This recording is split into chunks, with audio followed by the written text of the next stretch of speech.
Guys, papakita ko yung mga bago kong tanim guys. So, na tayo na magtanim ngayon. So, yan yung tanim ko ngayon. Hindi ko pa inilabas kasi masyado pang malamig. Yan, kaumpisa kong magtanim. Yan ang una kong tanim ngayon. Perennials. So, babalik yan next year. Mabalik yan taon-taon guys.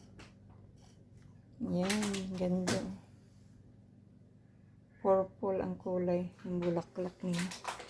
So, yan ang umpisa nating tanim ngayon. Ang ganda. So, hahaba pa yan guys. Yung bulaklak niya. Yan. So, yun ang una-una nating tanim ngayon. So, ito naman yung orchids natin. Ang ganda ng orchids natin. Blooming na blooming yung orchids natin.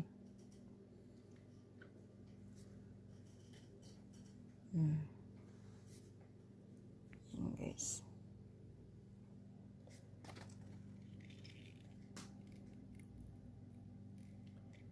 Tataas pa yung bulaklak niya. Kaumpisa lang mamulaklak.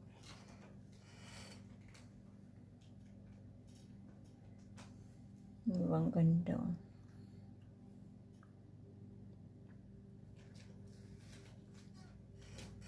So, yan. Yung mga pot dati, mga gamit na natin yan last year. So, yan pa rin ang ano natin, ginagamit.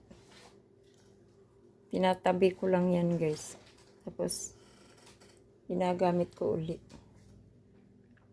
Yan. Saka itong ano, stand niya. Last year yan.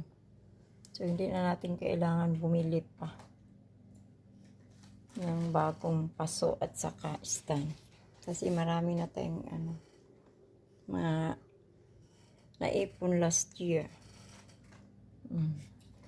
So, ito yung ano, dagdagan pa natin yan guys. Unang-unang nating tanim. Umpisa pa lang yan. Natanim natin. Thank you for watching. Bye-bye.